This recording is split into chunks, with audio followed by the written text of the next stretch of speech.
All right, so today's lesson is on graphing quadratics in intercept form. So the first thing we're going to look at, if a quadratic has x-intercepts of 2, 0, and 4, 0, where is the axis of symmetry? So I'm going to go ahead and plot that on the graph paper, 2, 0, and 4, 0. Our axis of symmetry has to be halfway between those because we know the axis of symmetry is going to be identical on each side. So our axis of symmetry has to be here and cut them in half. So that's at that line is x equals 3.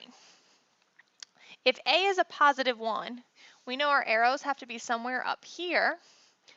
And if these are one space away from the axis of symmetry, 1 squared is 1. So our vertex must be at 3, -1. Now let's look into how we would find that if we were given the equation in intercept form. Our formula for intercept form is y equals a times x minus p times x minus q. If you notice, these are in parentheses with a minus sign, just like h was in vertex form. So when they come out of the parentheses, they're going to switch signs. So our first step is going to be to find the roots or the x-intercepts or zeros or solutions, which are going to be the points p0 and q0. Once we have those, we're going to find the find the axis of symmetry.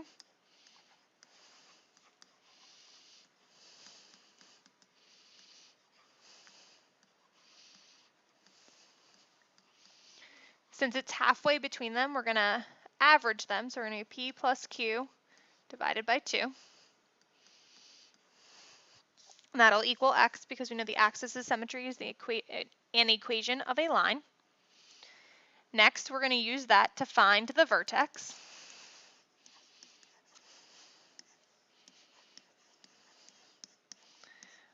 We know the axis of symmetry always has to match the x part of the vertex. And then we'll find the y part by plugging that number in to the original equation.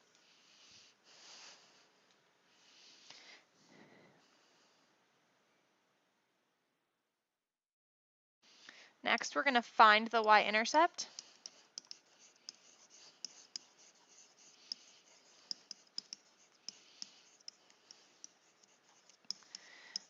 By plugging 0 in for x.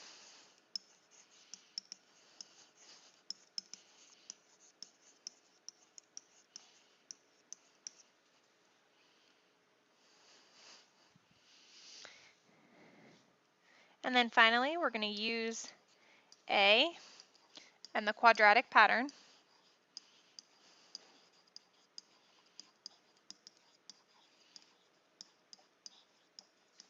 to graph.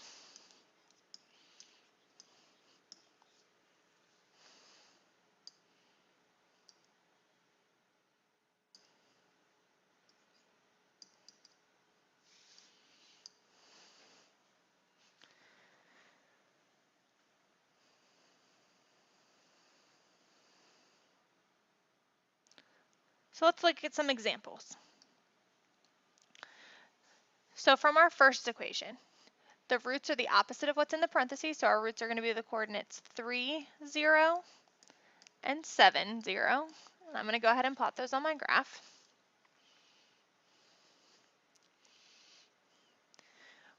When you go to find the axis of symmetry, we know it's x equals. We can either do 3 plus 7 over 2, which would be 10 over 2, which is 5.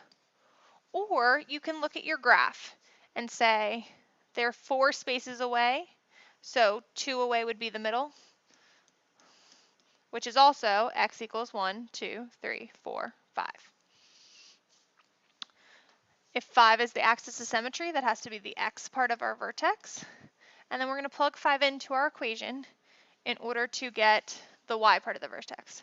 So 5 minus 3 times 5 minus 7. 5 minus 3 is 2, times 5 minus 7 is -2, So that gives us the vertex at 5, -4.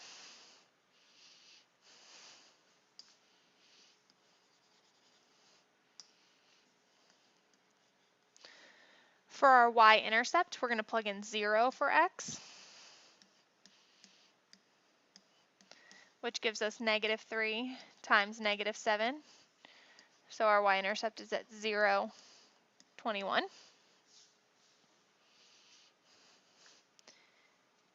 You should be really good at writing the domains of quadratics now. Our domain is going to be -infinity to infinity for all of our quadratics. Based on a, since there's nothing up front, a would be 1. We know our graph is going to open up, so our range is going to go towards positive infinity. And the bottom is still going to be the y part of the vertex, so -4. And for our end behavior, as x goes to positive infinity, f of x goes to, and as x goes to negative infinity, f of x goes to. Since a is positive, we know both ends will be pointing up, so both our arrows will be going towards positive infinity. So let's graph it. We're going to start at 5, -4, and then follow our quadratic pattern. 1 squared is 1, 2 squared is 4, we already have. It won't fit on this side, but we can fit it on the left side. 3 squared will be 9, so 4, 5, 6, 7, 8, 9. And that's as much as will fit on our graph paper. Don't forget your arrows on the end.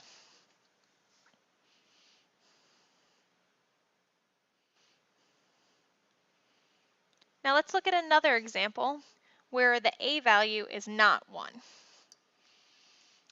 So this time our a value is -2. That's not going to affect what our zeros are. So our zeros are going to be the opposite of what's in the parentheses, so -2, 0, and -4, 0.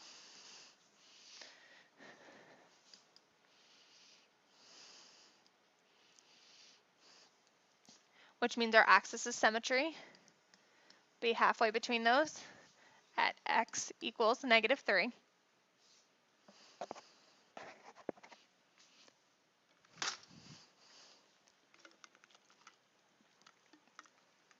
That'll also be our x part of our vertex. So we're going to plug that in to our entire equation.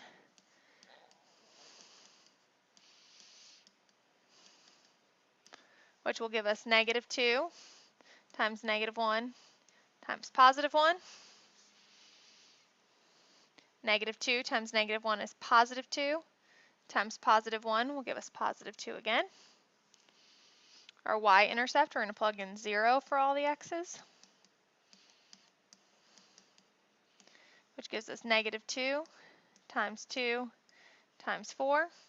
-2 times -2 is -4 times +4 will give us -16. Domain is still -infinity to infinity.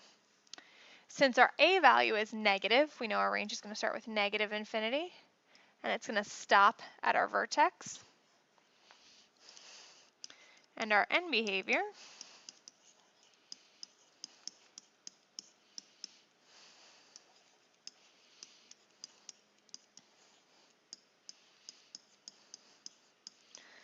again, since our a is negative, our arrows are going to be pointing down, so both our ends are going towards -infinity. So our vertex is at -3, 2. We know our graph's going to be pointing down because of our a value.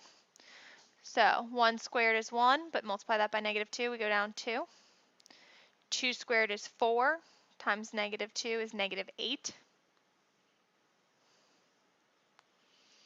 Reflect that on the other side. That's all that'll fit on our graph paper.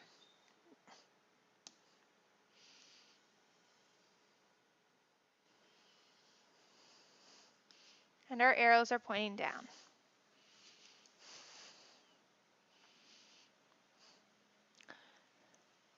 Our final examples are going to be for writing the equation given the graph. So the first thing we need to find on both of these are A, P, and Q.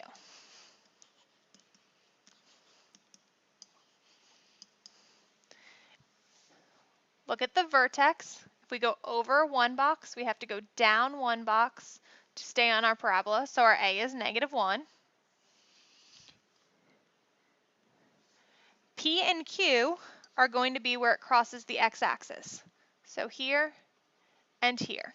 It doesn't matter which one's P and which one's Q. So I'm going to make P -2 and Q -4. Our equations always start out y equals. Then we're going to have a negative for the A value. And remember, P and Q are always going to be the opposite of what they look like in the equation. So it'll be x +2 and x +4. It also could be written as y equals negative x +4 times x +2 if we switched around P and Q. In our second example, we're going to start at the vertex. If we go over one box, we go up half a box. So our A is 1/2. And then P and Q are where it crosses the x-axis.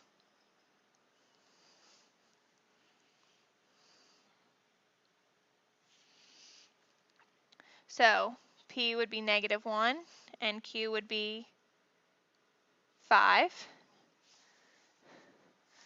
So y equals 1/2 x +1 and x -5.